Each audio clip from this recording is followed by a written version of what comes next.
This is your weekly Renegade University cold open announcement, where we let you know what's happening at Renegade University, including deals and new courses. So, coming up really soon on Tuesday and Wednesday, that's June 29th and June 30th, we have two very different but very exciting webinars starting. On Tuesday, June 29th, we have Conservatism taught by the great scholar of conservatism, Daniel McCarthy, and he will be joined by many of his colleagues at the ISI, the institute that studies conservatism. So you're going to have like top level scholars as students, in addition to Dan, who I believe and many people believe is the leading scholar of conservatism in this country. This is a 5-part webinar, and it's for a great price. You will not find education, higher education at this level for this cheap anywhere else. So go to renegadeuniversity.com/courses to sign up for Conservatism with Daniel McCarthy starting next Tuesday, June 29th. The very next day, June 30th, we have Carol Queen, the legendary sexologist from San Francisco, a good friend of mine who's been on my show, whose radicalism, because it's about sex, is as profound, I believe, as any politics you'll ever find. And I do believe that many people who are invested in politics the way that I am really need to think much more closely and carefully about sex. Because for me, all roads in politics actually lead to sex. They end up there. And Carol will help explain why. This course is called A World of Desires, Sexual Diversity in the Postmodern Age. Again, it begins Wednesday, June 30th for a tremendous price. Go to renegadeuniversity.com/courses. You'll see both those at the top. Enroll now. The other thing we have coming up, the big event, the event of the year in the whole podcasting world, is Renegade University Weekend in Texas. It's in Lockhart, which is just south of Austin, 30 minutes from the Austin airport. It's at a beautiful 1-acre spread that I just visited, and I am telling you, I am so excited. I started screaming when I saw the venue. We're going to have, at that event, this is nuts, we're going to have Scott Horton, Cody Wilson, Hotep Jesus, Deirdre McCluskey, and the amazing Jack of the Perfume Nationalist podcast. All there, all weekend, along with me and Buck Johnson of the Counterflow podcast, who is a part of this network and a wonderful podcaster and friend of mine. Go to renegadeuniversity.com/Texas to get more information and to get your tickets. I believe we have one VIP ticket left and several general admissions, so you can definitely come if you get on this soon. But this has not been promoted by the special guests yet. When they start getting the word out on their channels, and we've already sold a lot of tickets, this is going to sell out fast, so do it soon. I strongly recommend that. This is going to be the most exciting event of the whole year, certainly for me, and I know for a lot of people. So again, renegadeuniversity.com/Texas. Get your tickets now. Thank you. Thank you to Headspace for once again sponsoring the Unregistered podcast. For a free 1-month trial, the same trial that introduced me to a mindfulness meditation app that changed my life, go to headspace.com/renegade.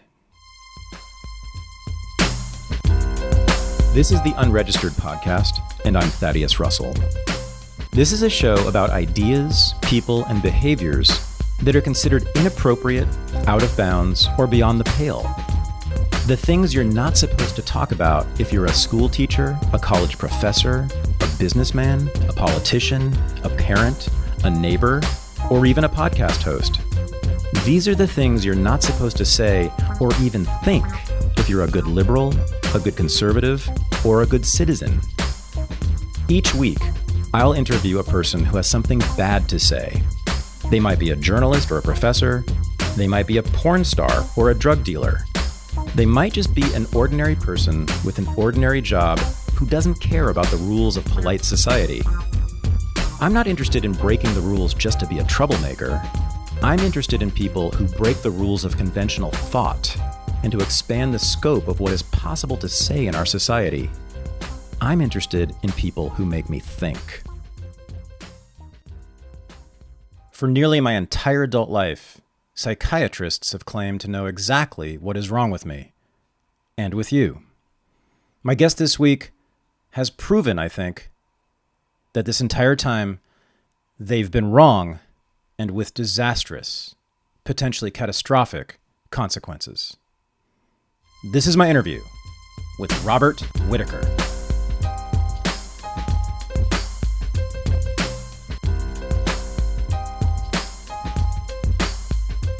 I am joined from Western Massachusetts by a hero, I guess, another hero of mine, who I just newly discovered, though.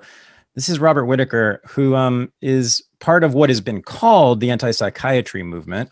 We can get into what that means and whether you even like that term, but you're a hero to me because I wasted, as I've said to many people on the show, more than 10 years of my life and about $40,000 on various psychological treatments, and came away, Bob, feeling pretty much exactly as bad as I did when I started it.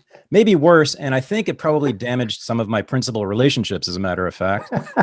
So I wish it's really your fault for not being more famous. And I'm trying to correct that right now. But if I had known about you back when you first started this, you could have saved me a whole lot of time, trouble, and money, and maybe I'd still have some friendships. But welcome to the show. It's nice being here. That's quite the introduction, but it's nice being here. Thanks for having me, Dan. And it's I think that people who listen to you or read your work, who are fans of this show, are going to feel an immediate sort of rush of liberation when they hear you, because I know a lot of fans of the show are like me in that they're very distrustful of authority generally, but in particular, good Lord, the idea even of psychological authority, right? Which in some ways you're going after also, right? I mean, and sure, of course. I mean, if you just start with the DSM and this whole idea of categorizing people and what's normal, I mean, that's a type of authority when you say this is normal, this is abnormal. Right. It's a group of people who get together and pretend that there's these lines separating it. So it's absolutely a question of authority and psychological authority. Yeah. And it's based on a principle of that we should all be of a same type, so to speak, in terms of moods, behaviors, thoughts, etc. So its whole roots are in an impoverished philosophy of life, impoverished philosophy of being. I was on a podcast yesterday. It was part of a webinar, and there were some people there who, been diagnosed with schizophrenia and things like that. But the greatest line of the whole day was, I think we need to celebrate weirdness. Yeah. And when someone said that, I said, I want that. I'm going to put that on as a bumper sticker on my car. Celebrate weirdness. It was such a great line. So anyway, of course, it's a thing of authority, and it's a way of defining people who are either acceptable or not acceptable. It's a really impoverished way of looking at the world. Yeah. It's like, my first question is, who are these people and how do they get to determine whether I'm locked up in a mental asylum, right? Well, it's a question of who gains that authority. Yeah. And in our society, it comes from, really even more than the psychological profession, psychologists, although they have a lot of authority too. It begins with the psychiatrist because they have medical authority, right. And medical authority is an extra level of authority in our society. So how do you get that authority? You go to medical school and you train in psychiatry, and then you're seen as an expert, and that gives you authority to be to be an expert in court proceedings, that you can be forced to stay in a hospital, forced to take drugs. It's a type of, you stayed in school a long time. And they get to determine whether my thoughts are good for me or not. Yeah, whether your thoughts you can have your thoughts and stay out in society. That's right. Whether I'm allowed to have them. That's right. So I said you're part Basically, and still be a free person. So yeah, right, exactly. So I described you as being part of this thing that's been called the anti-psychiatry movement. What do you think about that category, that term? Well, I actually don't identify with it. Yeah, but there's sort of a political reason too. So the anti-psychiatry movement did come out. Really, it was rooted. It has two parts to it. The first part is in the 60s when academics saw psychiatry, in the upheaval of the 60s as agents of social control and really an extension of the police force.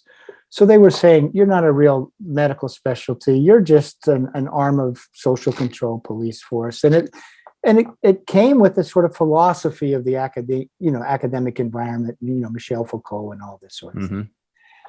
And then on top of that, we get a psychiatric survivor movement in the late 60s and the early 70s. And this is people who've been locked up in mental hospitals because they're, misfits or they just don't fit. And by this time, people were getting locked up for just being a bit unusual in many cases. Being weird. Yeah. I mean, one of the first psychiatric survivors, well-known man, his name was Leonard Frank. And Leonard Frank was raised by his parents to be a banker. But when he hit about, 23, he said, I don't want to be a banker. What I want to do is sit around and read philosophy. So he grew his beard, and that was unacceptable to his parents. He was sent to a mental hospital, and he was forcibly electroshocked, I forget how many times. But he's an example of a leader within the psychiatric survivor movement that really arose in the 70s. Wow. And what their call was, we just want to be left alone. Hugs, not drugs. Yeah. We survive psychiatry, et cetera. So that was also, but that was a grassroots rebellion against psychiatry by people who had been locked up, forcibly treated. And then when they come out, they have the stigma of like the diagnosis, et cetera. Mm-hmm. So those were those two parts. And then, when I entered the scene, it's really in the 90s is when I start writing about it. And I came upon this, and this is why really I don't identify with that label, because I don't have either of those two backgrounds. Okay. I haven't been in a mental hospital, and I haven't, I wasn't an academic with that. My whole thing where I got into this was through a journalistic path. Mm-hmm. And by the way, I was in the 90s, talks about a transformation I think that can happen. So in the 90s, I was working for a newspaper, the Albany Times-Union. I was the science editor, a science writer, and I covered medicine as well. Now, when you are a reporter covering science and medicine, you're sort of expected to tell of the advance of science, the advance of medicine. Right. And you're even given this charge when you're on the paper. When you cover politics, you're expected to distrust what people tell you. Somewhat is the same with business people. But when you're moved over to cover medicine, it's like, these people are goths. And they really know things you don't. And your job is now to translate what they tell you into a lay language. So you actually are told to leave your skepticism at the door. And to sort of fit in this narrative of progress, if you understand. Medicine is a narrative of progress. Science is a narrative of progress. And I sort of fell into that trap initially. And so when I was first writing about psychiatry, it was all about advances, because that's what we were hearing in the 90s. They were discovering that depression was due to too little serotonin, and madness was due to too much dopamine, and they discovered the molecules behind it, and they could fix it. Now, that's a story of incredible progress, right? Mm-hmm. Unbelievable progress, because given how complex the brain is. And what happened was, in 1990, I left daily reporting, long story, but in 1998, I did a series for the Boston Globe, co-writing a series on abuses of patients in psychiatric research settings. Now, one of the things one series was about research where they were making people worse on purpose to study psychosis. Obviously terrible. Another part, though, was where they were taking people off psychiatric medication, antipsychotic medications, people diagnosed with schizophrenia, with the idea to see like how quickly they would relapse. Now, in this series, we talked about how awful that was, because the framework was madness. Schizophrenia is caused by too much dopamine. Blocking dopamine brings it back into balance, and it's an essential treatment. Why are you denying people an essential treatment? Okay. So I was absolutely, that series was within a context of progress that we've been told, right? Mm-hmm. And what happened for me was two things. And I was rewarded for that series. It was a finalist for the Pulitzer Prize, blah, blah, blah. Yeah. But by the time it got published, I was beginning to doubt some of what I had written. Oh. In two ways.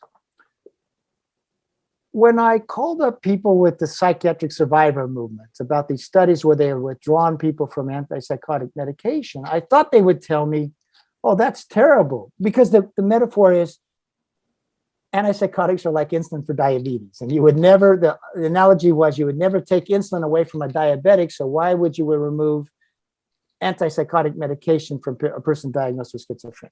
Mm-hmm.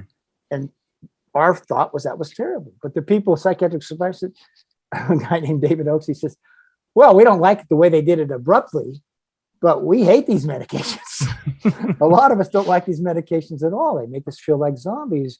And you should really study what the medications do. So it was a challenge. Mm-hmm. And when I then went back to psychiatrists and said, well, these people say the reason they don't like medications, it's not because, that it removes their ability to feel the world. It seems like a valid complaint. And they said, oh, the psychiatrist said, that's because they don't understand they're ill. They lack insight into their illness. Now, Thaddeus, this is what the powerful do to the powerless. They'd say they're not even reliable witnesses to their own lives. Exactly. And that was a call saying, I got to listen to these people. And that led to my writing a book called Mad in America. The other thing I came upon during this time, and this will get to your point actually, was there's this narrative of progress we've been told about psychiatry. Mm-hmm. We get the antipsychotic medications in 1955. This kicks off a psychopharmacological revolution, a great advance in care. It makes it possible to empty the hospitals, blah, blah, blah. Well, I came upon a Harvard study that showed that long-term outcomes for schizophrenia patients were actually declining in the last 15 years. And now they were no better than they were in the first years of the 1900s. That's one thing. Declining, now no better. That belies the story of progress. And then I also came upon a study by World Health Organization, which compared outcomes for schizophrenia patients in 6 developed countries, US and 5 other developed countries, Mm-hmm. with outcomes in, quote, developing countries, India, Nigeria, and Colombia. They did 2 such studies. One was 2 years and one was 5 years. Each time they found that outcomes were better in the developing countries. And in fact, they were best in the rural parts of Nigeria and India. And listen to this. They concluded, the World Health Organization investigators concluded, that living in a developed country, if you're diagnosed with schizophrenia, is a strong predictor you'll have a bad outcome. It's amazing. Yeah. And this was when I said, there's something wrong with this narrative of progress. So that's my entry into this world. Was not a social control thing from academia. It wasn't personal experience. It was a journalist coming to saying, I've been told a story of progress that there's something wrong with that story. And it's a story, of course, told that fits, the commercial interests of pharmaceutical company and serves the power interests of a guild, psychiatry, et cetera. So my entry was to look at the history of the treatment of the seriously mentally ill in America from colonial times till today. And this became somewhat transformative for me because what I did was constantly look at what did the people who were being treated say about the treatments, Mm-hmm. and what did the people who were giving the treatments say about their treatments. And what you saw was no matter what psychiatry did to people who were hospitalized, they said it was good. Didn't matter. Lobotomy, sterilization, whatever they said was good. Whereas from the bottom up, it was constantly, these things are made to quiet us, to control us, to terrorize us often.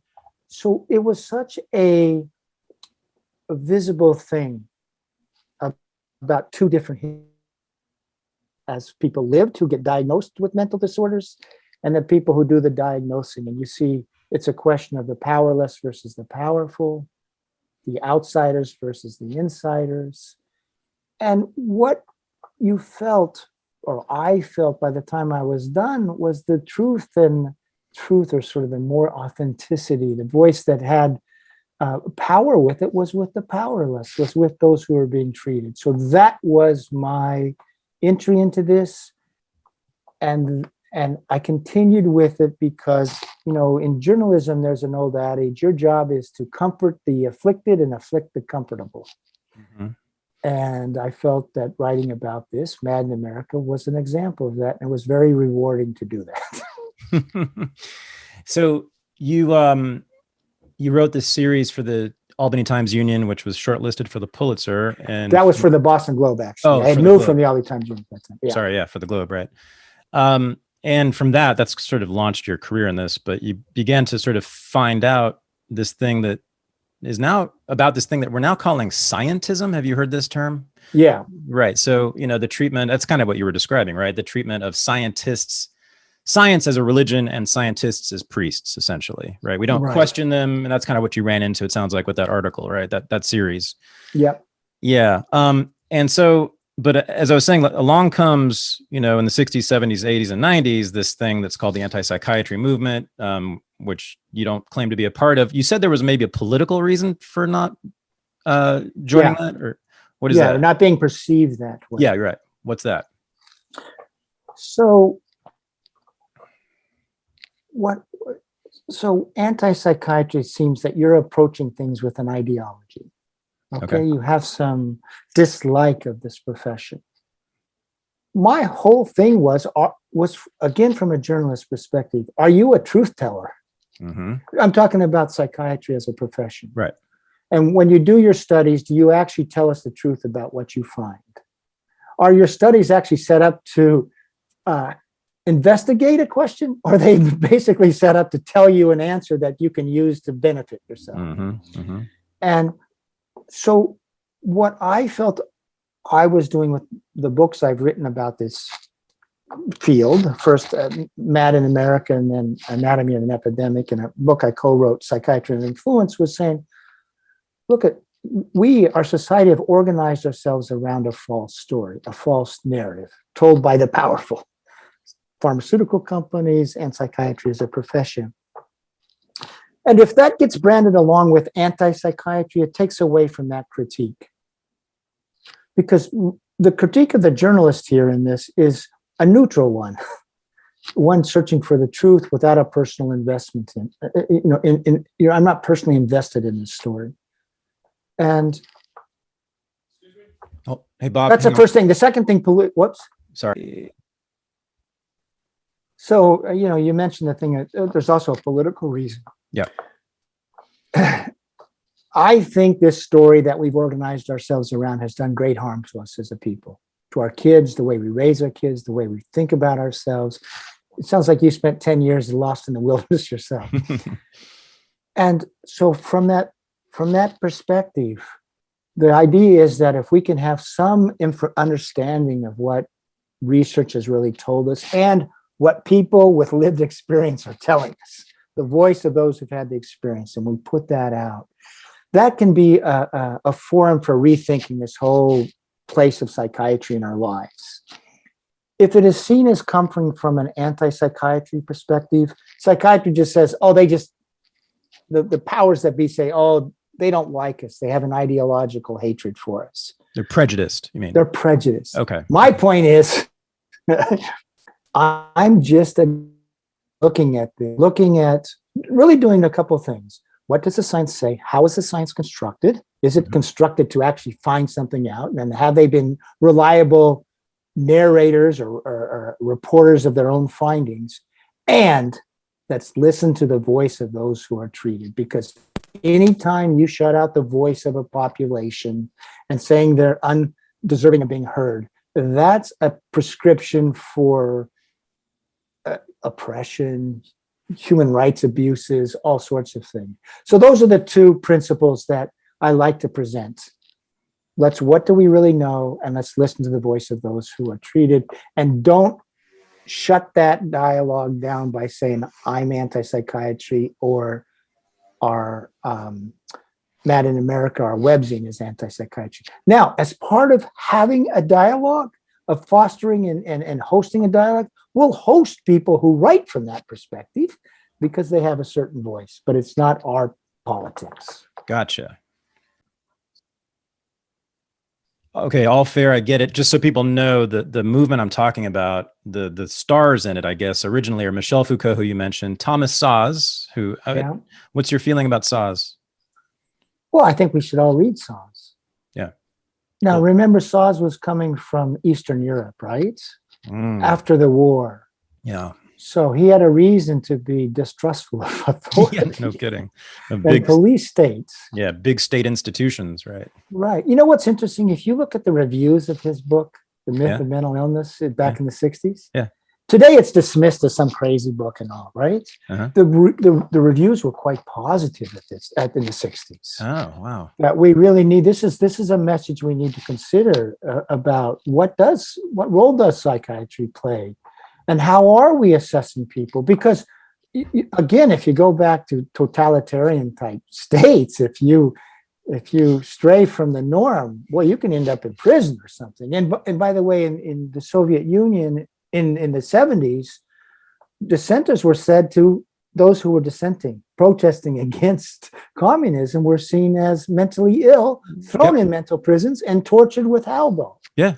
So and then communists in the United States were also put in mental asylum because they were okay. So Szasz was coming from this place of let's really be afraid of social control, police control, of calling people mentally ill who are deviant. And I'm using that word deviance not in a bad way. Sure, of course. I'm saying deviance from the norm or whatever. Yeah. So I think we should read him. And I think also the powers that be with their biological psychiatry have used Szasz as a whipping boy. Oh, you don't believe in mental illness is real, blah, blah, blah. And it's a straw man's argument. The question is, it keeps us from it's an argument that they use to say mental illnesses are like diseases of the brain, which in fact is an oppressive way of thinking of things when you actually don't have pathology you can show at. So I think we should read Szasz. And again, if you're seen as a Szazian, they'll use that to delegitimize you. I'll tell you something interesting. I deliberately did not read Szasz when I was writing Mad in America, lest I be too influenced by him. Wow. I wanted to come down a certain path where they couldn't say, "Oh." That's really tragic that a writer has to do that, right? That it's being associated even intellectually with someone like that, it can sink your career, is really sad. It is sad. Yeah. But that's how non-political I was trying to play it, even in my own mind. You're right. I do remember that Szasz's books, his early books, this main book in the early 60s, I think, which was a year before Madness and Civilization by Foucault. They came out I think that's right. Right around the same time. Yeah.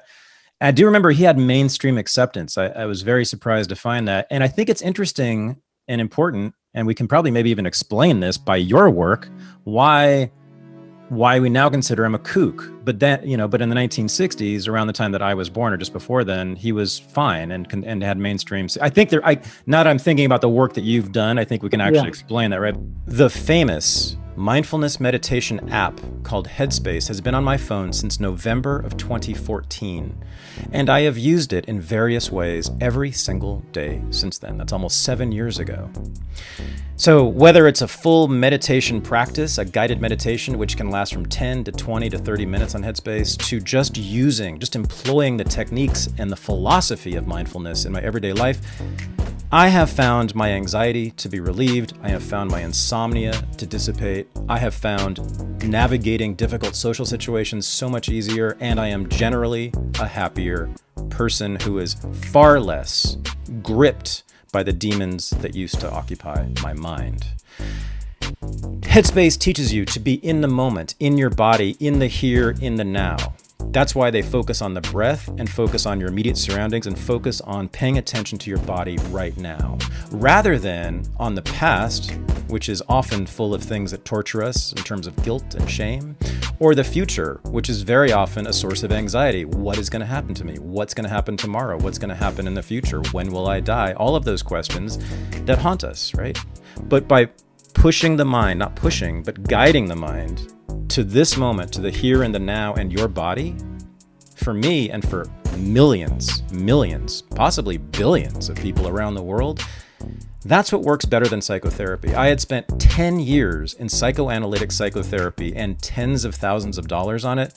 Learned a lot about my childhood and my parents, but man, by the end of that, I felt worse than when I started it. So really, what's the point? I wanted to be happy. So back in November 2014, I was in a real crisis. People had been telling me to try Headspace and try meditation for years, and I had just resisted it. Just didn't think thought it was weird, thought it wasn't going to work. I did a 10-minute guided meditation with Andy Puddingham, the founder of Headspace. He's the voice you hear, beautiful, lovely, soothing voice. One of the best things about Headspace, a lot of people say. And after that 10 minutes, I felt like the chemistry in my body had changed. And I did it again the next day. And I felt happy the rest of the day. Every time I meditate through a guided meditation of just 10 minutes or 15 minutes, my day is better. That's a guarantee. That's a guarantee. If you do this and your day is not better, please let me know on Twitter. Actually, let me know either way.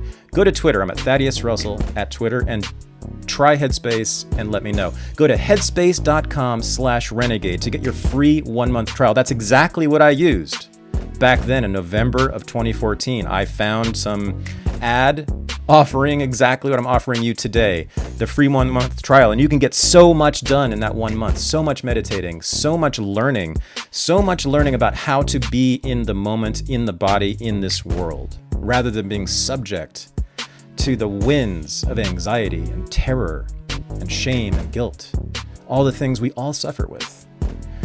Headspace changed my life. It's changed the life, as I said, of just countless people across the world. And we know this through about 25 scientific studies of it, all of which confirm my experience. They show that the overwhelming number of people who have used Headspace in particular, but mindfulness in general, have found real psychological benefits. Their anxiety has reduced, they're better able to sleep, all these things. So go to headspace.com/renegade and give it a try and let me know how it goes. I'm really looking forward to hearing about what I'm pretty sure will be a transformation in your life. Headspace.com/renegade. And let me read what I'm supposed to read from Headspace. They want me to say this to you directly just to make sure that you get the important information. You deserve to feel happier, and Headspace is meditation made simple. Go to headspace.com/renegade. That's headspace.com/renegade for a free 1-month trial with access to Headspace's full library of meditations for every situation. I can attest to that. That's absolutely true. They have a wide variety of lovely courses from the basics to very advanced meditation.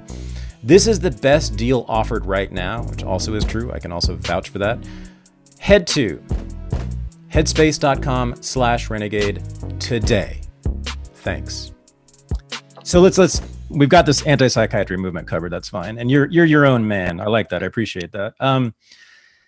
You brought up some evidence that you've talked about quite a bit that in this interview already, but I want to go back to it because I think it's explosive. It's big. It's both shocking and amazing and maybe to be expected, which is this thing about how you found through many, many studies that essentially, am I right, that the more advanced your civilization is, in quotes, right, the less likely you are to recover from things like schizophrenia.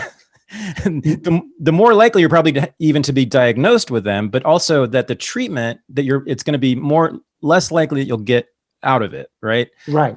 That's what you found over and over again. So that you said that Right. even in rural areas in places like Brazil, they have higher recovery rates than in places like New York City.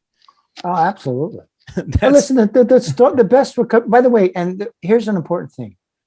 The diagnosis in the World Health Organization studies were being done by Western doctors. So they were identifying the same sort of, group of symptoms in people. It wasn't meaning that it was being applied differently. And yeah, the best outcomes that were in rural India where no one was placed on the drugs or kept on the drugs. And that's the big thing. In Nigeria and in India, they might have used antipsychotics acutely, for when there were some people in a psychotic episode, but they didn't maintain people right on the drug.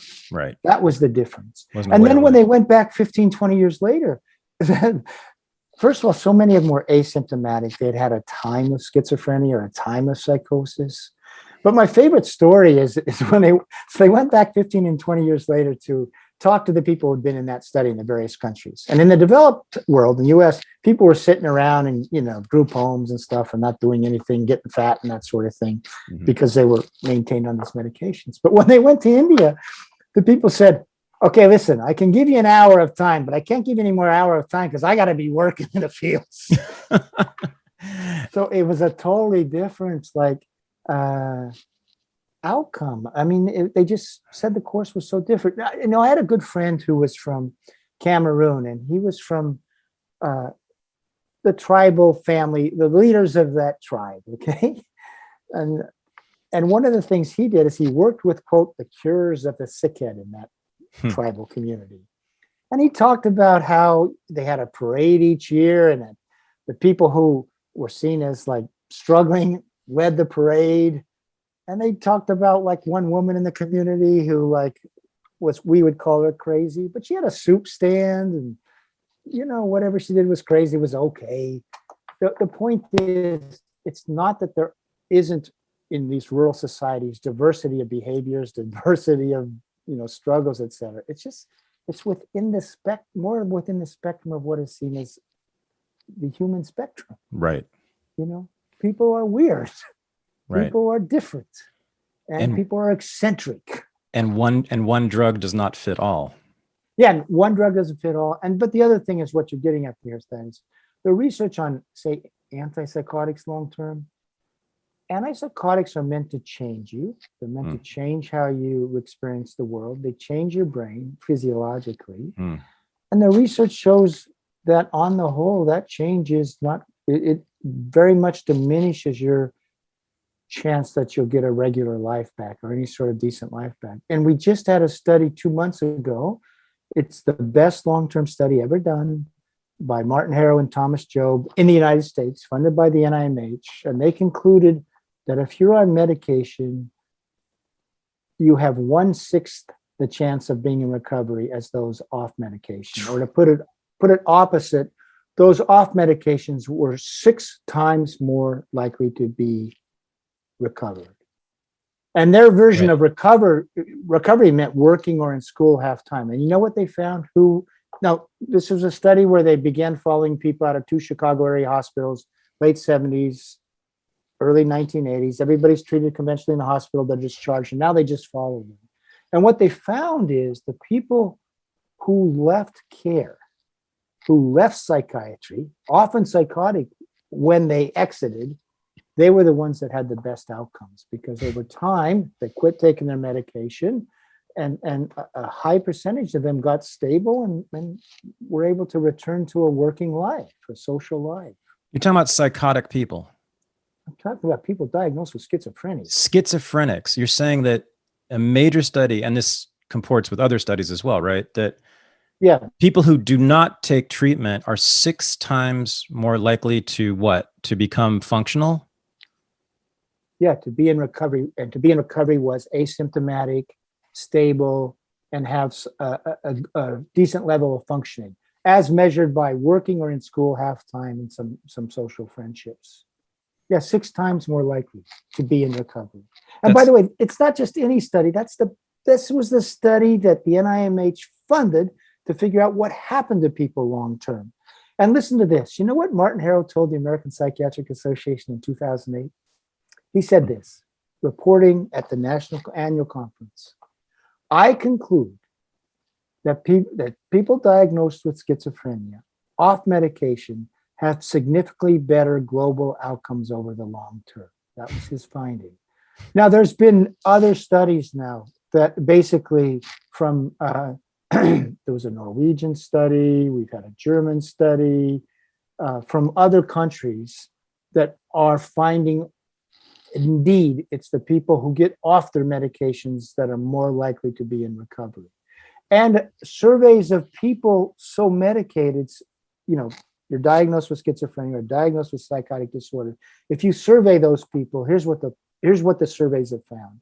People will say, maybe I needed those drugs for a time, but after a while, they were a hindrance to my recovery because I couldn't bring my full emotional engagement, my full mind, my full cognitive abilities to remaking my life. So if you're going to honor the voice of those so diagnosed, you have to incorporate that data into your understanding of how can we as a society best help people who get this diagnosis, et cetera. You know what that is? That's crazy. That it's far, that the drugs, the medication, the protocols make it harder to recover from these things. Yeah, listen, I wrote this book called Anatomy of an Epidemic that really looked at what are the long-term impacts of psychiatric drugs on depression, on bipolar, right, on psychotic disorders, on ADHD.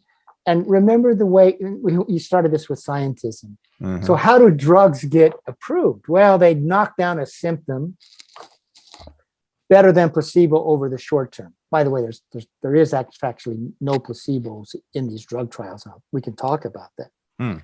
But that's how drugs get their sense that they're good for you over the short term. And then the way that antipsychotics were seen as good for the long term is they would take good responders to antipsychotics. In other words, some people don't respond well at all, but they would take that select group that did have a remission of symptoms, and then they would run studies like this.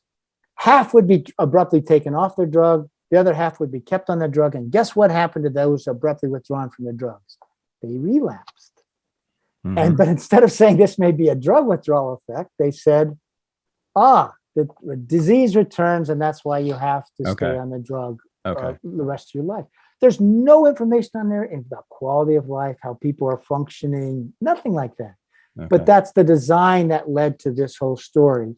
And what you find, unfortunately, and this is really tragic, antipsychotic, the recovery rate, by the way, for people diagnosed with schizophrenia in the Western world has even declined further since I did that study. Oh my God. It's now down to 6% recovery rate, which is the lowest in ever since schizophrenia was diagnosed, invented as a term. Wow. Depression runs a chronic course, much more chronic course, much more disability to depression than we used to see. Bipolar runs a much more chronic course. So what you see over and over again with psychiatric drugs over the long term, they increase the likelihood that people will be symptomatic. Years later, they increase the likelihood they'll become impaired. And in fact, they increase the likelihood that they'll move from a milder diagnosis to a more severe diagnosis. Now, that's in the aggregate. There are some people who do well on these drugs. We're talking about what is the natural capacity to recover, what are the recovery rates in nature with some supportive environments versus the recovery rates on drugs. Right. And the recovery rates in nature, especially with some support, are much higher. It's amazing. Yeah, and it's tragic, especially... Well, it's just tragic because so many lives have been really harmed by this. It's to me, it's so tragic, but it's simultaneously so liberating and hopeful because now I feel like, I don't have to be enmeshed in this regime, right? I can actually find mental health by doing things that are commonsensical. And you talk a lot about diet and exercise and sort of basic stuff that have helped a lot of people with very serious issues, right? Yeah, I think that there's actually, you're right, there's actually a very optimistic message here. Yeah. And that is that human beings are resilient. What's happening to you today is not going to be who you are in 5 years from now. We all change, right? We're not these steady state creatures. And what you really see over and over again, and anybody I think who has any study of evolution and human societies, we are creatures built to respond to an environment. That's what human beings are. Yeah. We respond to our environments. Now, you put people in a lousy environment where they start to be afraid of other human beings, and they can't find a safe space. They lose meaning. They become isolated. Your mind's not going to do well. And, even things like getting a divorce, losing your job can throw you off. Add all that together, and then you do something where you stop sleeping. You're going to have trouble. But on the other hand, all of us know that these moments where we find supports, when we find like social, a place to be, meaning in life, and if we can, eat well and that sort of thing, what happens to us? We feel better. So what you really do see over and over again, if you can build environments for people where they feel safe, where they can find meaning, where they can find purpose, where they can find sort of acceptance, and they can find a narrative that allows them to think of a future where they can be with other people and find meaning, those things help so many people. Not everyone, but those environments can be really nurturing and help people recover a better life. Yeah. What do you make of this, that in the so-called advanced, developed world, we actually make people sicker? Well, that's a big question, right? Yeah. I mean, there's a couple parts of the answer to that. Is one, do we have societies today that aren't really nurturing us, even from the beginning? The way we work, the way, we eat and that sort of thing. If you've ever gone to a really rural society, like I spent some time in the upper Amazon with indigenous folks. They're relaxing a lot of the day. They're moving from hut to hut and having, a little tea. In the indigenous community I was, smoking was the sort of cash thing. So if you had cigarettes, that was your entry. My point is, they were living in a community where they weren't like in front of a computer 24 hours a day by themselves or something like that. So that's the first thing. And then the second thing is, we got sold a story starting in 1980. Right. And this really fits your renegade history, where even if you didn't like being in school, you were, I was one of them too. Yeah, right. So my point is that in societies today, that developed societies, communities are breaking down. We work in a crazy way. We just don't have a lot of things that nurture a sense of belonging to each other, of tolerating differences, tolerating eccentricities. And then we set up this thing. You're supposed to be able to be a good worker.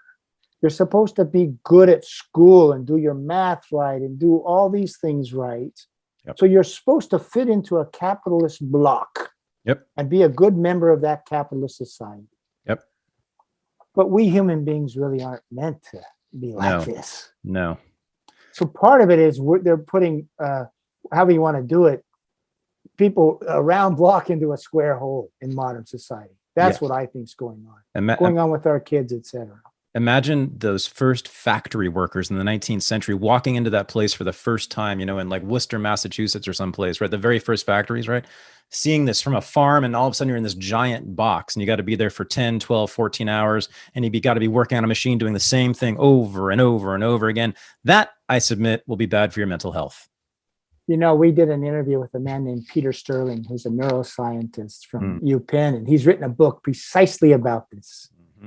That when we went to factory work, so look at, you just froze. Okay, if you look at agrarian societies, etc., you go out and hunt, you get some food, there's a reward from getting food. You feel like you've accomplished something, and you learn, you've solved problems. Now in the 1800s, with the invention of, steam engine power and all this, there's no reward from sitting in a factory and doing the same damn thing. You're not intellectually challenged. Right. So you're just doing the same thing. You're bored. You're literally not exercising your brain the way it was made to do. So of course, that's a horrible way to live. And then what do? You get out of that damn factory and you got a drink just because you've just endured 10, 12 hours of monotonous work. And that's what he talks about, why we're having so much problem today in our advanced societies. Think of how many jobs are just boring as hell. The vast majority. Half of them I couldn't even bear to do them for 5 minutes. Correct. Could you be an Amazon worker filling orders all day? I could, but I'd have mental health issues. I don't think I'd survive one day. Right. I'd have mental health issues about by hour 4, I think. Of course. Yeah, no, I completely. And then how about this? Let's take up to the present time. How about working in a cubicle for 8 to 10 hours a day horrible. In a skyscraper, right? Where you can't even feel the air outside. It's not how we humans were built. I mean, it's bad for my mental health. So you know who predicted all this? You know who predicted that advanced civilized countries would be the worst at mental health? You know who predicted this? Sigmund Freud in Civilization and Its And Discontent. there's discontents, of course. Yeah. That's the argument. The argument is Yeah. that civilization, in order to, in any civilization, doesn't matter what kind, Right. socialist, capitalist, whatever, democratic, authoritarian, doesn't matter, must repress the natural desires, impulses, instincts, which he called the id, right? To build stuff, right? You've got to repress your desire to have fun, to be in bit, to have leisure, to do things that are pleasurable in order to go out there and build stuff that is civilization, right? Right.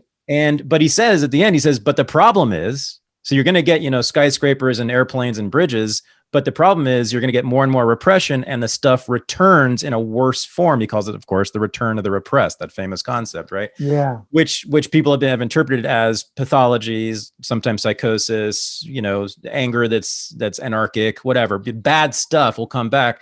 And lo and behold, look what we have.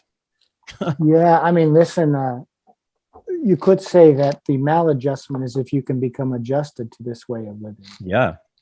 Yes, sir. Seriously, if you can really accept this way of living. Yeah. And think about how much it's apart from nature as well. All of this sort of so here's the rejuvenation of nature. I mean, yeah. So here's the thing. So I hang out with, I'm not a libertarian, but a lot of libertarians like my stuff for obvious reasons, Yeah.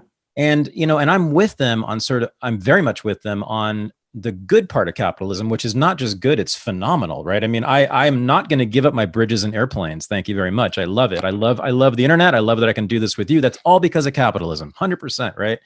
But at the very same time, I have this critique, of this Freudian critique of civilization and modernity, not just capitalism, but the whole project of the last 400 or 500 years of modernity, of which capitalism is just one part, which is this attempt to what? Classify, categorize, bring order to human beings, make human beings into these widgets and machines and things that can be fit into patterns and processes and armies and factories, and reducing people, right, to functions and to personality types or to disorders and pathologies, right?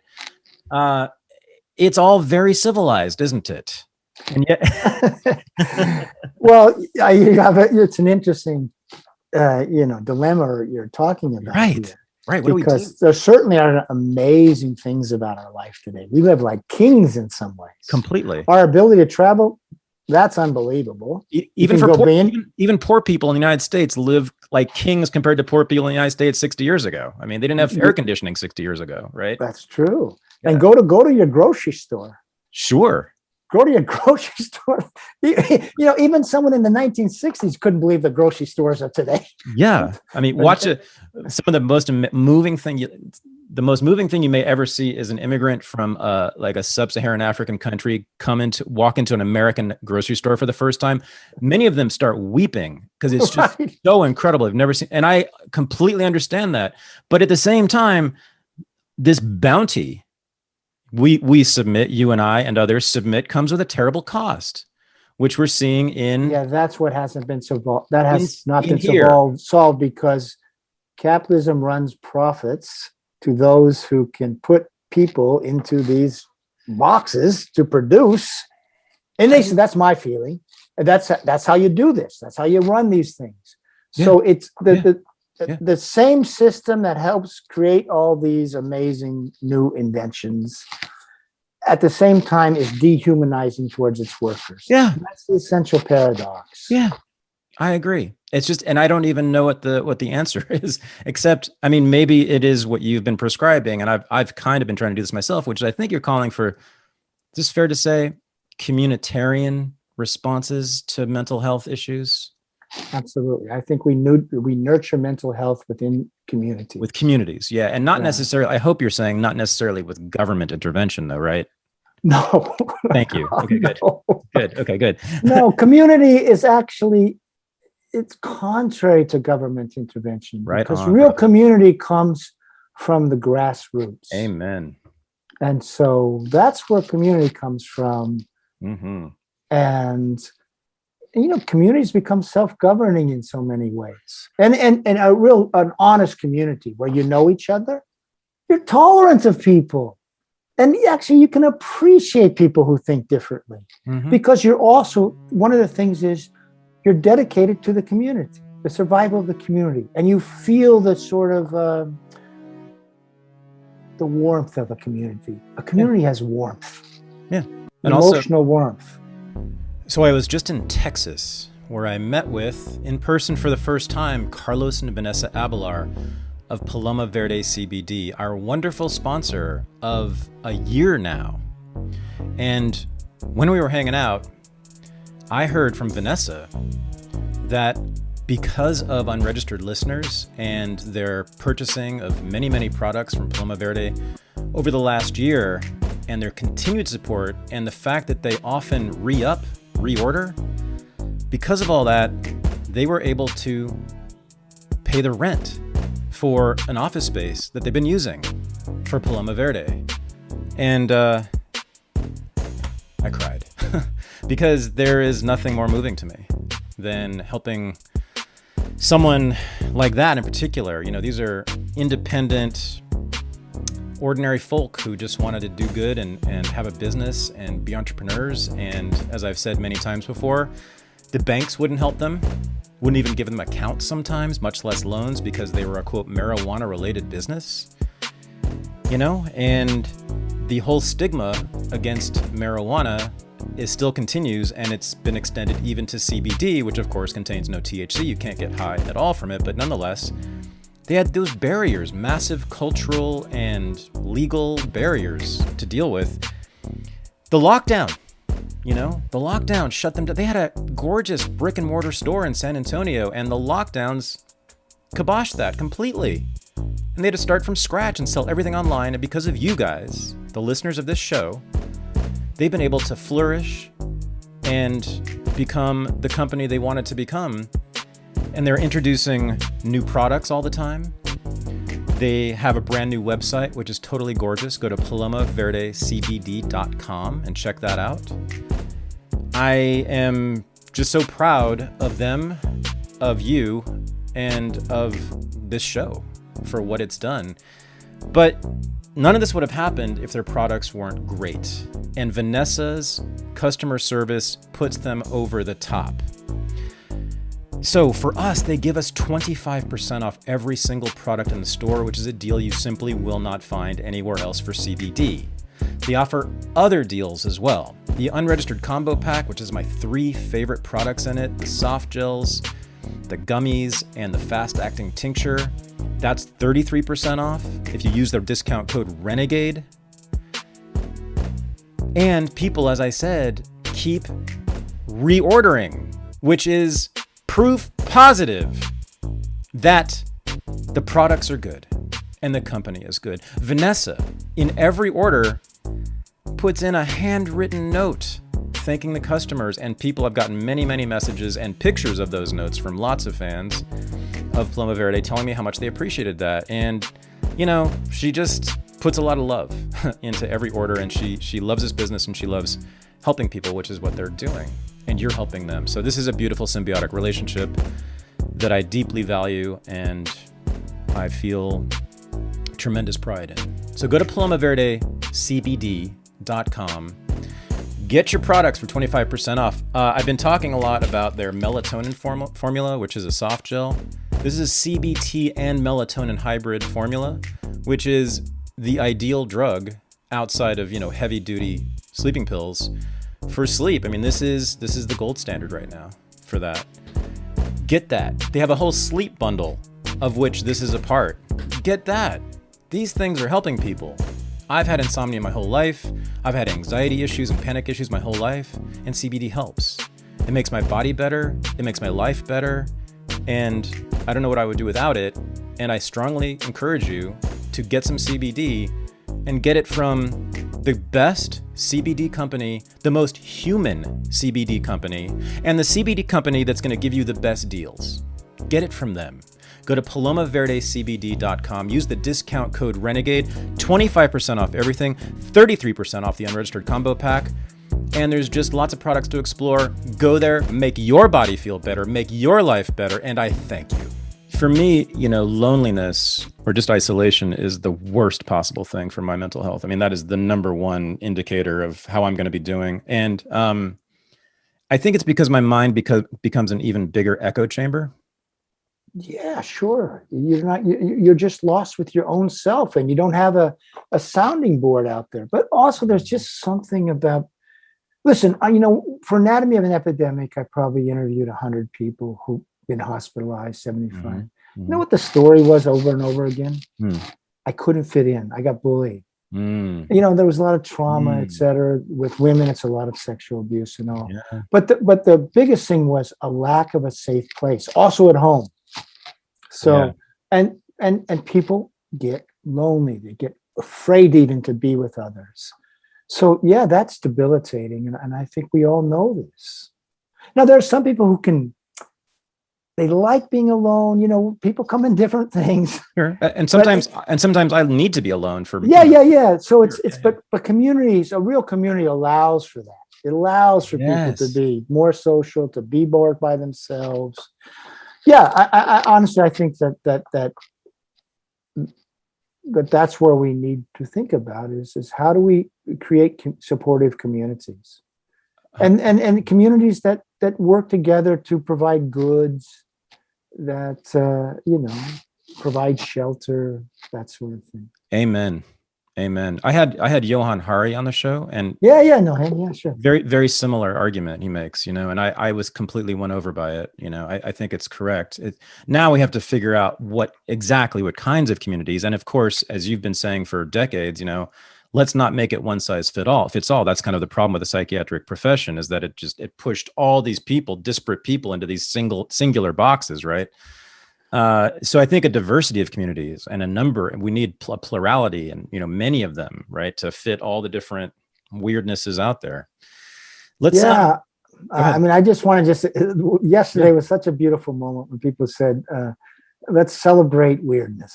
Yeah. Because because it was a nice group, because there was a racial diversity and all, but that actually meant let's accept the spectrum of human beings. There's a big spectrum of human beings. And by the way, you move on the spectrum too. By this, I mean, we're not like one steady spot on that spectrum. That's right. I have moved different places on that spectrum in my life. Oh yeah. Anyway, I just think, and this is in terms of the modern day politics, and then I'll answer your question, but even this is about, you talked about diversity of folks. Yeah. I remember my dad was a World War II vet, so he comes out of that. And when I was growing up, they had a bridge group, 4 couples, 2 were Republicans, 2 were Democrats. And now all had some association with the war, but they had fierce political fights over this, about this. But you know what? They could get together once a month. They went through life together. They shared their kids' stories. In other words, that was rich for them to be able to do this. Now we're in these silos. We can't even talk to each other. And you know how people, if you look where they live now, more and more they live among people without a diversity of opinion. Oh, yeah? Look about this. This is part of the segregation of, Republicans in one silo, the Democrats in the other silo. Yeah. The difference is they all live in the same, they live in the same states, though. So it's not like the Civil War, right, where it's geographical. It's a clear geographical split. This is why it's so messy, is that we have, like Trump people and establishment Republicans and Democrats and liberals all sort of mixed together in the same states. But so that's a different topic. Yeah, you're probably right. Okay. Yeah, let's not do that. So I want to talk history now, because you're a historian as well. And this history is some of the most fascinating. And I've written some of it myself, but you know a bunch that I don't know. So, 1980 is the big turning point. We can talk about why, but let's take it all the way back. Let's go back to the asylums, those lovely places that were wonderful products of modernity, and the advanced industrial West. I've written about in Renegade History about the advent of asylums in America for promiscuous women and prostitutes, and then bastard children, which is what they were called, and the purpose of both was to train these people to be good American citizens, train the women how to be good wives and mothers, to cook and clean and sew and raise children, and to train the children to be good factory workers and soldiers, which is what you had to train children to be back then and still do. But so what did you find, You found a lot of more interesting stuff, I think, in your analysis of the asylums, and you found some alternatives too, going on in the 19th century. It was really fascinating that I never knew about different ways of handling mental illness. Yeah, the asylum history is really interesting, and I didn't know it at all before I started this. Initially, like the first hospital in the United States in colonial America was in Philadelphia. Right. And that was set up to, in essence, take miscreants, that were running around disturbing the peace and put them away. Yeah. And now at this time, the thought was, these people, by virtue of being mad, have descended to a lower level of being. And when they built the first hospital, Pennsylvania Hospital, they actually put them in the basement, cellars. And the thought was, we'll give them straw to sleep on. And people could even come and look at, like, as if you went to a zoo, and they would be exhibited and that sort really? of thing. Yeah. And the medical textbooks talked about maybe we need whips because they're like animals you have to control. So that was the first hospital where you had a ward for the mentally ill, quote, the mad. But then there was a reform time that's really interesting, that really comes from the Quakers. Yeah. Now, the Quakers in England in the 1790s, they're an outcast group, right? They are worshiping in a different way. And we all know how the Quakers worship. They worship, there's not like a hierarchy with a priest and all. They worship in a circle and all, and there's this brethren, but they are not the power structure in England in the 18th century. Anyway, what they decide is this, and I really love this. We don't know what causes people to go mad, but we do know. Now, this is okay. It's religious, but it's okay. It's of the time. But we do know they're children of God, and as such, they have a God-given capacity of regaining their reason. And if not, our job is to keep them comfortable, because they're brethren. So they're conceiving them. So before this, they're conceiving them as almost like animals. The Quakers come and say, we're going to conceive of them as brethren. We're going to treat them gently, not with violence. So they set up a home in York, England, a retreat out in the nature, because I think nature is. And what did they find when they did this? Many people regained their sanity after a time away. So Quakers in the United States actually built some of the first asylums, like McLean's Hospital in Belmont. It was started by Quakers, and there were a number of these that were started by Quakers, and they were by these principles, a non-medical principle. We don't want the doctors in here. Well, the mad doctors began taking over those facilities, because, like doctors, everybody wants their population that they serve. That was the beginning of the medicalization of these early centers. Then two things happened. In there's this reform by Dorothea Dix where she says, we need to make this Quaker-like treatment of the masses. And so the states begin, it's really the first great public works projects. They begin building these retreats out in the countryside. And initially they were nice, okay?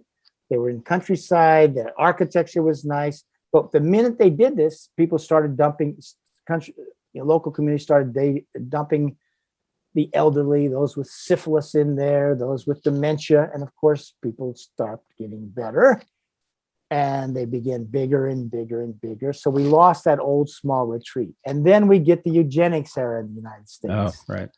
Now, eugenics we usually associate with Nazi Germany, but eugenics was really nurtured started here. Here. Yeah. It was nurtured here. Our American scientists taught the Nazi scientists eugenics. That's right, in the 30s. And in fact, when the Nazis began sterilizing people, we were already doing that, of course. We were already sterilizing people in our asylums. Yeah. And we had our scientists saying, our eugenicists saying, oh, the Nazis are getting ahead of us. We got to catch up with this. Sterilize more. Yeah. But here's to your point. Once eugenic ideas took hold in the United States and took hold in Ivy League centers, the idea was you're going to rate people in terms of their fitness. Now, first of all, who's going to do the rating? Well, it's going to be this, white Anglo-Saxon Protestants are going to do the rating.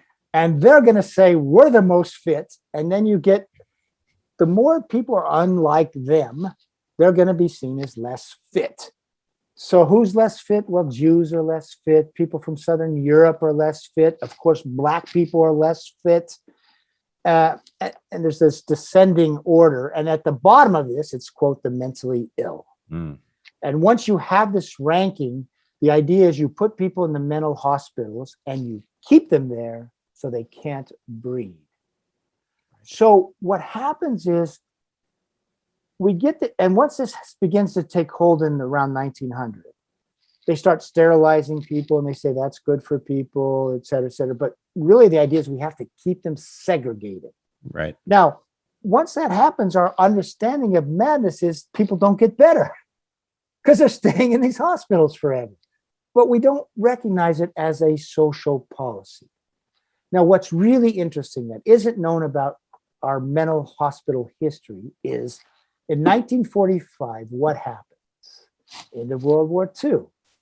We see how the Nazis and the eugenics idea led to the Holocaust. So what happens in mental hospitals from 1945 to 1955 with newly episodic psychotic people? They get better. Discharge rates all of a sudden for first episode psychotic patients go up to 65, 70%. Because there's no longer this sense that we have to keep them segregated forever. Oh, okay. Yep. Okay, that eugenic impulse disappears. Okay. So the funny part is we associate the discharge of people from mental hospitals from the arrival of chlorpromazine, the first antipsychotic in 1955. That's just not what happened. What happened was there was a reconceptualization, and in 1945 we started to move away from eugenic ideas, and you would see 60, 65, 70% of people discharged within 12 to 18 months. Because they were not kept there permanently. You're suggesting that it's allowing them to leave is actually what cured them. Well, what happened was, yes, because there was no longer a desire to keep them permanently, and they had some time in these places where they weren't being, medicated. So many of them just gradually got better. The psychosis abated. By the way, I did not know this when I was growing up. But after my first book, I discovered that my father had been in a mental hospital coming back from the war. Oh, fascinating. Never knew this. Had no idea. It was after I wrote Mad in America. My mom says, "Oh, your dad was in the mental hospital." No, just before you were born. But what was so interesting, and when I asked my dad about it, my dad was when he came back from the war, he got a degree as a certified public accountant. Okay, and he was working for an accounting firm, and I guess he had a breakdown of some sort. You know what they told him? They told my dad, "Don't worry, you're going to get better. Well, your seat will be ready for you when you come out of the hospital." And it was. I was in the hospital for about 8 months and came out and went back to work. Your dad spent eight months. He spent 8 months in a mental hospital? Yeah. I had no idea. No before kidding. I was born. And do you know what the diagnosis was? It probably was he had a nervous breakdown. Right, which means nothing. I mean, no, it means he can't cope with whatever's going on. Well, yeah, but I mean, right. But here's the difference. A nervous breakdown means it's a thing that happened in response to the environment. Yes, right. That's different being diagnosed with schizophrenia or whatever. That something's wrong. He probably was depression or something, but really it was a nervous. When I asked him, I said, "Dad, what happened?" He says, "Well, I just couldn't handle the stress." I think today what we would probably see it as PTSD because he saw a lot of combat. That's it. I was going to say he'd just come from the war. He did combat. He was in combat in the war. He was a lieutenant, and he ran he was an artillery commander. He was in the campaign in Italy. He basically had 4 squads under him. They spent time in foxholes bombing the Germans and getting bombed back. That will do it. That will certainly do it. When were you born? I was born in 52. Okay. Oh, 1952. And so was the DSM. Yes, that's right. We share the birthday there. So tell the audience, first of all, what some people won't know what the DSM is. And then let's do the history of the DSM and the history of psychiatry and the rise of psychiatric medication. Okay, we'll do all this in 20 minutes. Yes. Well, the DSM is the Diagnostic and Statistical Manual. It's where psychiatry says we're going to define what's abnormal. And it's published by the APA, right? Published by the American Psychiatric Association. Right. So the first manual, DSM-1, is published in 1952, and it has a lot of Freudian influence. Mm-hmm. And really, there's sort of two groups in that book. There's people who are seen as having a biological disorder, a neurological disorder, and some of schizophrenia may be in that category. But then the larger categories are really seen as neuroses, which is a Freudian understanding. Mm-hmm. Maladjustment to family or to the environment. And actually, because of that, the DSM-1 really people didn't pay that much attention to it. Oh, really? Okay. No, because so many people, if you were in the hospital, okay, it's like you're seriously ill. If you're out, you got a neurosis. It was basically that. You got some anxiety, that sort of thing. But it was seen as pretty normal to have, with Freud and all, to have sort of a neurosis. Mm-hmm. Then in 1967, you get a second edition. It's basically somewhat of a repeat of the first. And then in the 70s, there was a group at Washington University said, these manuals are no good. You go to one doctor, you get one diagnosis. You go to another, you get a different diagnosis. And the word in medical language is these are not validated disorders. And they're not reliable either, meaning you don't get the same diagnosis, et cetera. So they're not real. So psychiatry, and this goes back to Szasz and what we were talking about earlier. Mm-hmm. Go back to your movies in the night. Go back to, oh my God. One Flew Over the Cuckoo's Nest. Yes, right. Yes, sorry. that wins an Oscar. But what is that about? That's about a movie about the crazy people or the psychiatrists. And it is a story of oppression, et cetera. Mm-hmm. So in the culture of the 60s and the 70s, psychiatry, there was a lot of sense that psychiatry was an agency of social control, right, et cetera, et cetera. Right. And the psychiatry as a profession, as a trade, felt that it was fighting for its survival. Why? Because there were psychologists, there were counselors, there were social workers, there were all sorts of people offering, I can help you with your mind. Mm-hmm. So what did psychiatry say to themselves as a profession? They said, what advantage do we have over the psychologist or the social workers? We can prescribe drugs. We're doctors. We need to present ourselves not as shrinks that treat people on a couch, but we're in a white coat. We're like infectious disease doctors who treat diseases of the brain, okay? The point of this is, because this is what's going to get built into DSM-3, which is published in 1980, there's going to be a reconceptualization of psychiatric difficulties away from this idea of maladjustment to your environment, of neuroses, into the idea that they're diseases of the brain. The problem is within you individually. Right. Right? Mm-hmm. But there was no discovery behind that. There was no discovery about pathology, et cetera. We're going to reconceptualize this understanding because it benefits us as a guild, because only psychiatrists and doctors can treat diseases of the brain. So that's what they do with 1980. They say, we're going to reconceptualize all these things as diseases of the brain. Of course, there were like 290 different categories. Because one of the things about when they were developing DSM-3, they said, we need a category for everybody who comes to see us. So at the same time, they want to say these are diseases of the brain. They say we need someone for everything. They come and do it. And then they said about selling this new story to us. They set up a public relations machinery with money from the drug companies. Why do the drug companies love this? Because in the past, if I'm unhappy because I get a divorce, you can't get a pill approved by the FDA as a treatment for unhappiness due to a divorce. Right. What you can get is a pill approved for anxiety as a disorder, or a depression, et cetera. So pharmaceutical companies began giving money to psychiatrists to tell, and American Psychiatric Association, tell us this new story, that these are diseases of the brain. And they also then began giving money to the people who sat on the DSM task force, so we get DSM-3, 1980, then we're going to get a revision in 1987, and they're going to expand the boundaries. Why are they going to expand the boundaries? Because that's going to expand the market for these drugs.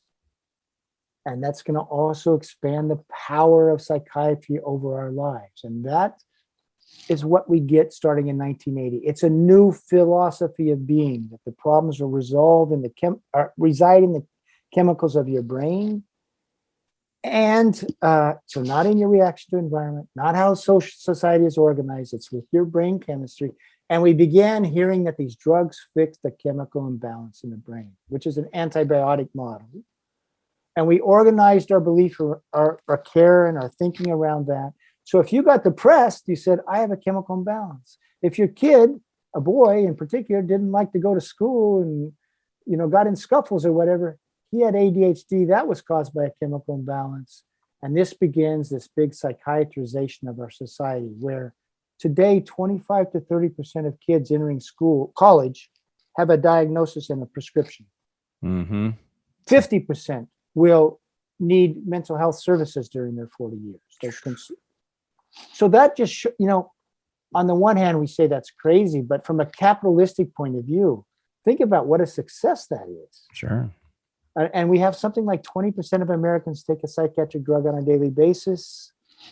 It's an example of building a huge market. It's a captive market because it's children. Oh, the children. I mean, so it's 25, yes. The children, there's no consent there. No child is saying this is what I want. Nope. It is a captive market, and honestly, if you look at the research, the only thing that's driving that is building a market for these drugs, because there's no science showing it's helping the kids. It's horrifying. So to recap, so the DSM-3 is published in 1980, and in that, a few things are happening. One is that they're broadening the definition of the disorders, and they're adding more disorders. So there's more disorders, and the definitions are so capacious that I think you've said this: if you can't find yourself in the DSM, you're not alive. Is that right? It's absolutely true. Read the book. Yeah. So you have, read the book. If you read that book, if you don't find yourself with a diagnosis, I'm afraid you're not breathing. And then at the same time, in the industry at large, they're saying that these are biological problems, that it's a medical issue. They're biologizing and medicalizing mental disorders, right? And they're saying that the treatment, but the good news is we have these drugs that can treat them. So ta-da, magic pills. Plus we have this wonderful whole industry called Big Pharma that will supply the pills, and they'll do this forever because they get rich as hell off of it because of their patents. By the way, the government has a major role in this, in the patents. Right. And there you go. And then the results have been what? Bob Whitaker, tell us about SSRIs. Tell us about how effective and helpful and not dangerous SSRIs have been. I was on Lexapro for about 3 or 4 years, and then a couple others. So I did about 5 years. I never noticed anything. How about sexual function? Yes. Oh yeah. One of them, was it Lexapro? Yeah, right. No ejaculation. Very weird. Yeah. So you got an effect. Or no, it was something like, was it? Yeah, I think it was. Yeah, it was Lexapro that did that. Yeah, right. I couldn't. So you did have an effect. Yes, that's right. You're right. I did have a bad effect, but I didn't notice anything positive, is what I'm saying. Yeah. Well, listen. Here's the thing. So, 1980 starts this effort towards psychiatrizing of our society, but it really takes off in 1987 with Prozac. Okay. And Prozac is presented to us as a drug that can make you, it's a wonder drug. It can make you feel better than well. We even get stories that psychiatrists, researchers have learned how the brain works so well that they may even be able to give you the personality you want. You're shy now, they'll make you an extrovert. That was the story that was pitched in the early 90s. And it was very successful. By the way, in 1986 or 7, the NIMH did a survey and then they did this in conjunction, I think, with money from pharma and in conjunction with the APA. They asked people, if you're depressed, what's going to happen? Most people said, I'll get better. And when they asked about how will you get better, and they say, well, I'll talk to people, I'll talk to friends, I'll talk to whatever. What our government did, what in essence the NIMH did in conjunction with the pharmaceutical companies and the American Psychiatric Association, was tell us that idea is wrong. We need to tell people that depression is a disease of the brain, and basically you need this drug. And we get this expansion, and they're due to chemical imbalances and that sort of thing. And so this gives us a huge expansion where we go from, depression suddenly becomes if you're just not feeling so hot for a few days. And we start giving them to teenagers that are anxious. And this just becomes this huge expansion of the use of meds, the diagnosing, and what is the end result, which is what you're questioning. Well, the burden of mental illness has soared in the United States. Now, one way to look at this is just the number of people that are on disability due to mental illness, receiving a Social Security check. Well, in 1987, there were 1.25 million adults who were said to be disabled by mental illness. Okay, you can be disabled by a back. This is by mental illness. Okay. By 2007, 20 years later, it was over 4 million. Wow. And now we're over 5 million. Oh. Now, normally when you get a treatment that is said to be a medical advance, you're going to see the burden of that illness go down in society, right? Right. You're not going to see it soar. Now, we started medicating our kids around late 1987. At that time, there were 16,000 children that were said to be disabled by a mental illness.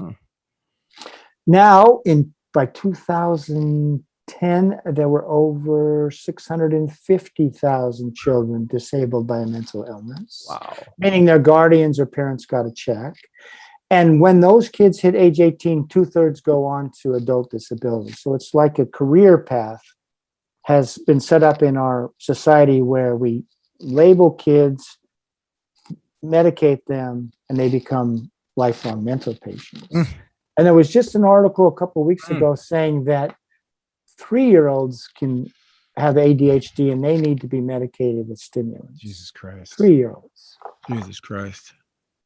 And if you look at the criteria, it's like sometimes doesn't pay attention to task, doesn't listen to parents. Right here. That's me. 3-year-olds. Jesus Christ. Yeah. So, but that's what happened. I mean, it writ large is we were sold a new story about these problems reside within us, not within the in-between spaces of people, or not because our schools are boring or that sort of thing. And we were taught to say that there's a pill that will make things better.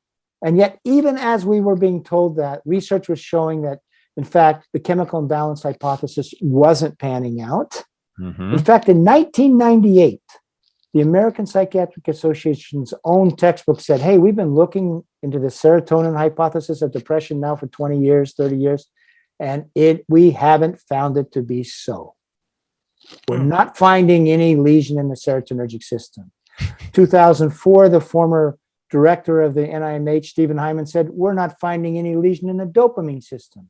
In 2005, Kenneth Kendler, who's a leading, he was co-editor-in-chief of Psychological Medicine, a leading investigator of chemical imbalances, he wrote, we have hunted for neural explanations for mental disorders, and we have not found them.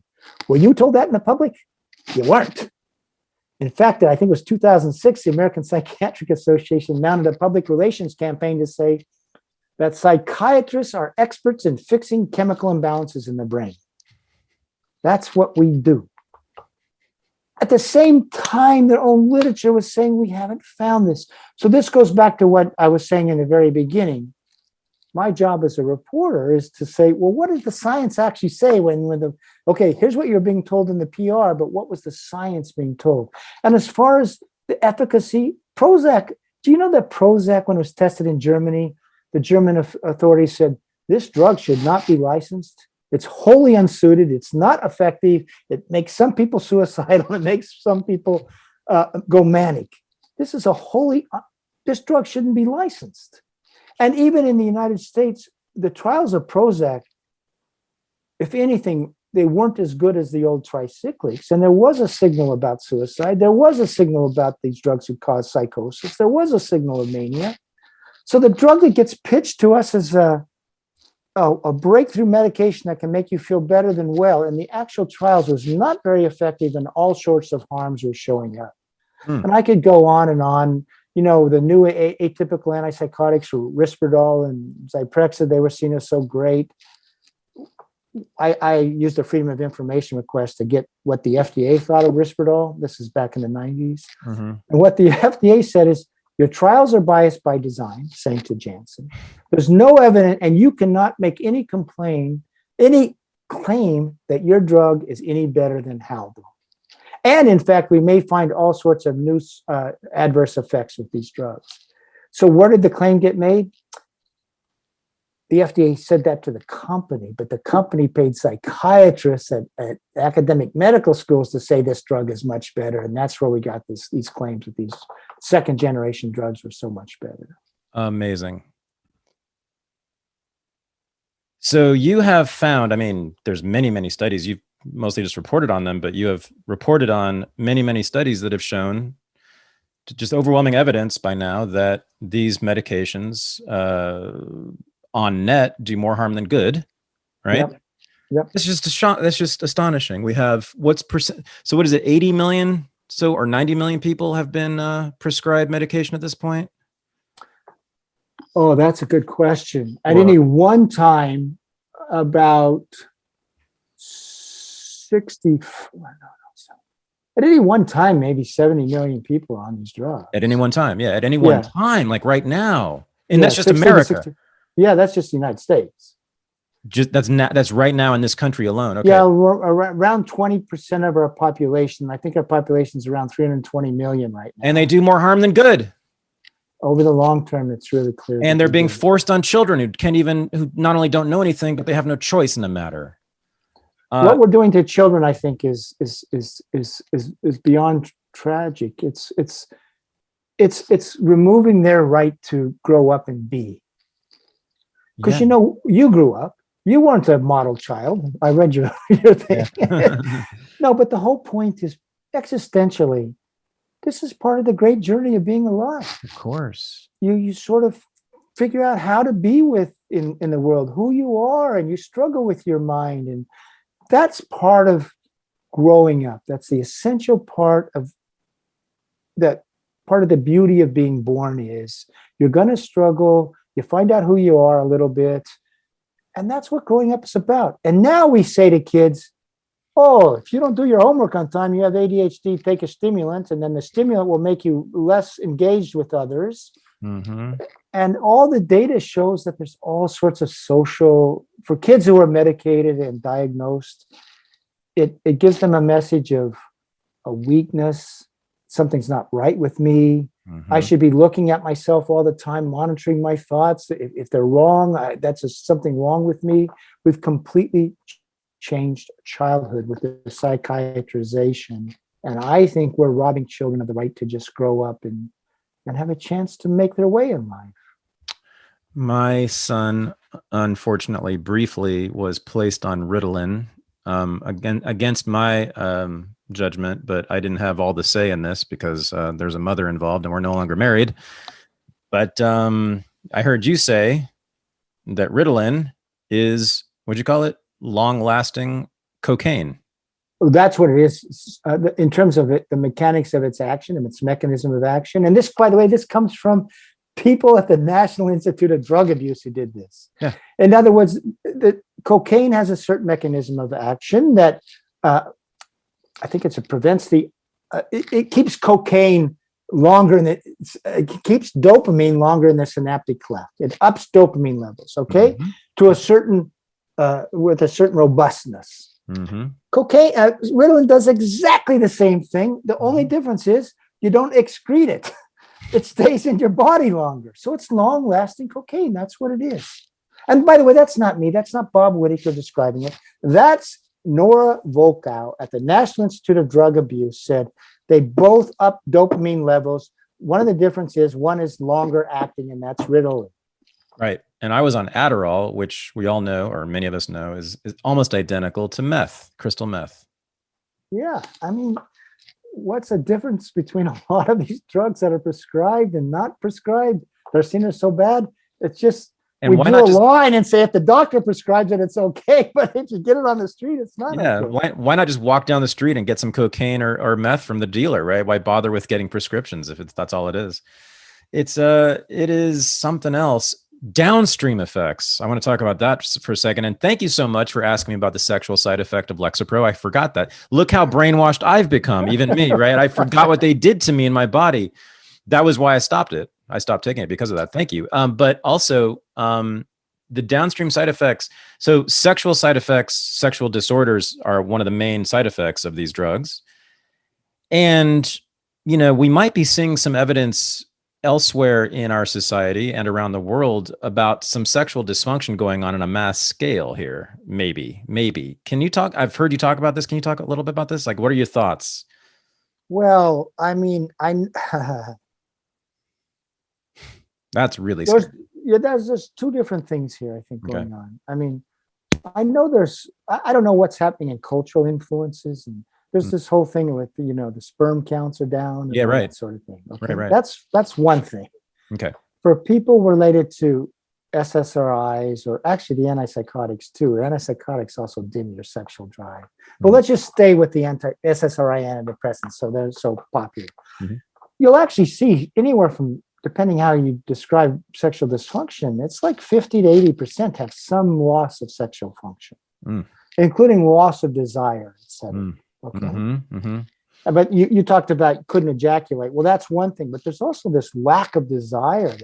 Because a lot of people on SSRIs after a while say, I just don't care anymore. Yeah, no, that's what I see a beautiful girl and okay. I've been hearing this more and more, and like, I don't think that was the case when I was growing up. Men at least, and women too. There seems to be less sexual desire in our society. It's all anecdotal, but it seems certainly for people on the medications. Okay, that's one of the things they complain about. And it's just like, they'll even say it this way sometimes.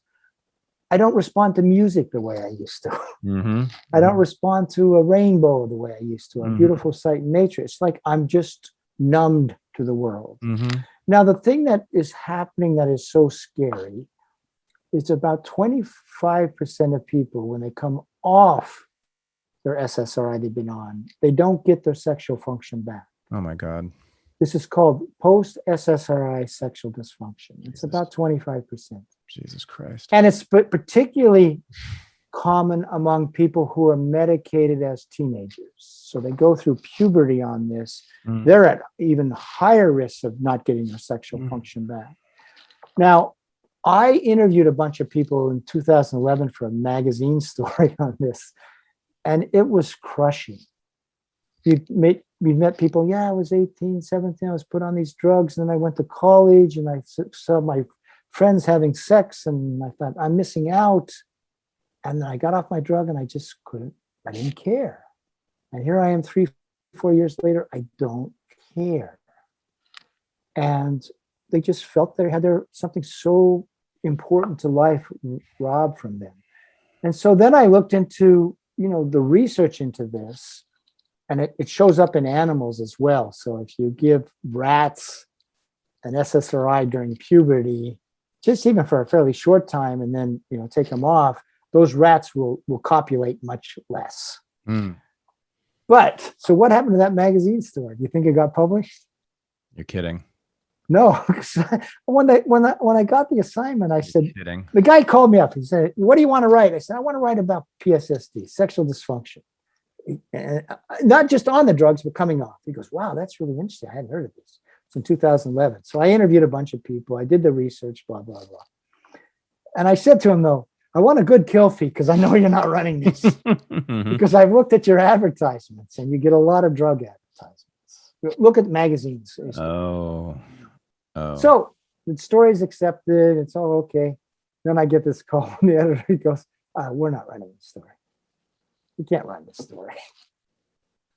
Because think about this. If you knew you had a 25% chance of losing your sexual function, forget about it. Would you go on the drug Hell at age 18? Or would you put your kid on it?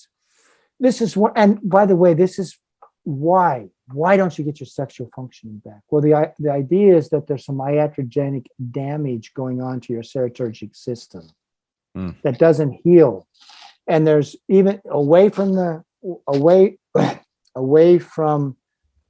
the public, there are articles about this.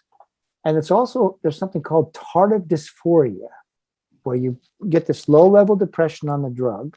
Okay. Now you come off, and the sense is this tardive dysphoria may remain indefinitely. It's because there's some worry that there's this iatrogenic injury that takes some time to heal. Maybe take 2 years, 3 years, 4 years to heal. I don't want to scare your listeners. No, let's do it. But there is a sense of informed consent around this whole thing. Yeah. And the question is, if you're taking the medication, if you're happy with it, okay, great. I wish everybody were happy, and it's helping to better lives. But you can also, if you're suffering, if you're struggling in certain ways, you can do research and seek. Because so often people say, "Oh, it's you, it's not the drug." Well, the drugs can have a lot of adverse effects, and so you can become informed about what may be happening to you. I'm just gonna sit with that for a second here. It's just your work it's beyond important. It's also terrifying, but I think it's also hopeful. But so what then do you tell people who say that they have conditions that have names, like bipolar? And I've never been diagnosed with this, but I probably would have been borderline personality. That would be my thing. Renegades get borderline. Yeah, totally. Right. So, there's a lot of suffering though with those conditions. So what, these are real things. And what do you want us to say now as a society to those people? Should they, because you're saying don't take the medicine. No, I'm not saying don't take the medicine. Oh, okay. I'm saying become informed about the medicine. Okay. But you're also saying the medicine is pretty suspect. Yeah. Yeah. Listen, there's almost two things about this. Could you use it as a tool over the short term to get past a really bad time? Sure. It may have use as a tool. Sure. Okay. But be aware long term, these are the outcomes you see. Mm-hmm. You make the choice. Okay. And if you find that you're among the group that does well on these drugs, great. Mm-hmm. My whole thing is, what I say to people is, you're the author of your own life. You know how things are affecting you, and you have the right to make whatever choice you want. That's first of all. Our job is to make it within an informed, that it's an informed consent process. Right. That's what it is. Mm-hmm. Now, you go though. People are suffering. They are suffering. They lose their mind sometimes. They lose their sort of stability, mm-hmm.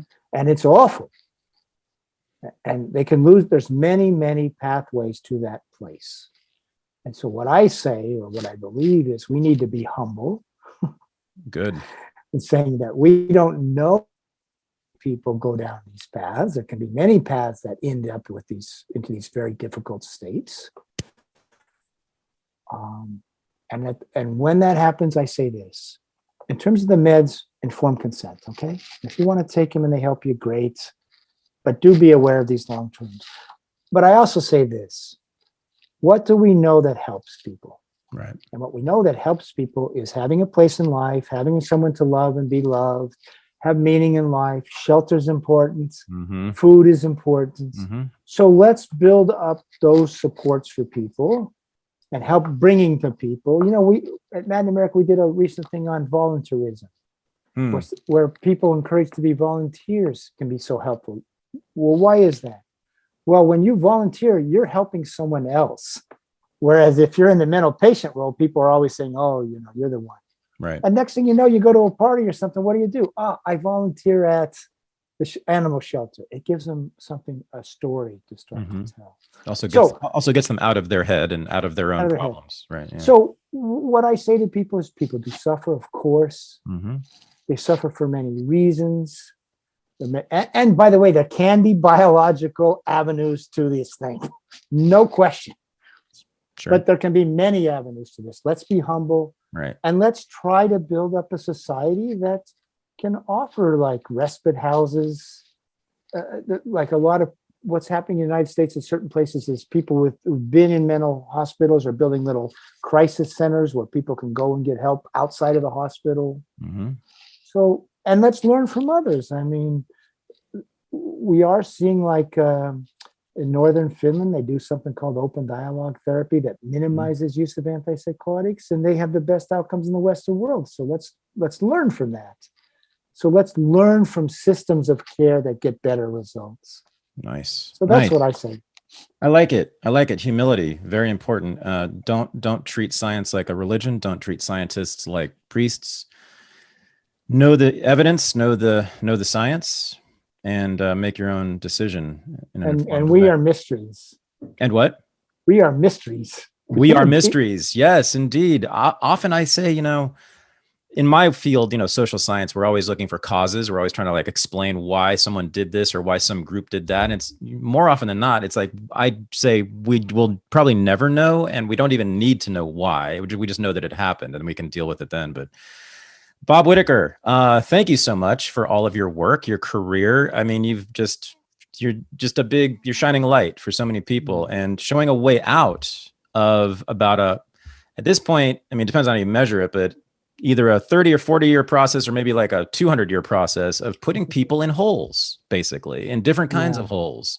And denigrating certain people. And, diagnosis is very culturally based. Just stigma, yeah. There's a lot of racial bias in it. And Can I leave with the one last sort of encouraging note? Please. The World Health Organization just issued a report, a 300-page report that said we're doing things wrong. We have to change, and we need a paradigm shift, and we need to go into these psychosocial, and we need to be more skeptical about the medical model. Good. So I think we may be a little bit of a movement towards something that's more humanistic. Let's hope. Let's hope. Well, you've helped us get there. Thanks again for coming on the show. Thaddeus, thanks so much for having me. It's been a pleasure. I hope to talk to you sometime soon. I hope so too. Thanks so much. Thank you. Bye. Ciao. Bye-bye. This is the Unregistered podcast, and I'm Thaddeus Russell. To join the new Renegade University, go to renegadeuniversity.com. To join the new Unregistered Underground, the supporting listeners group for the podcast, go to unregisteredunderground.com. Thanks for listening.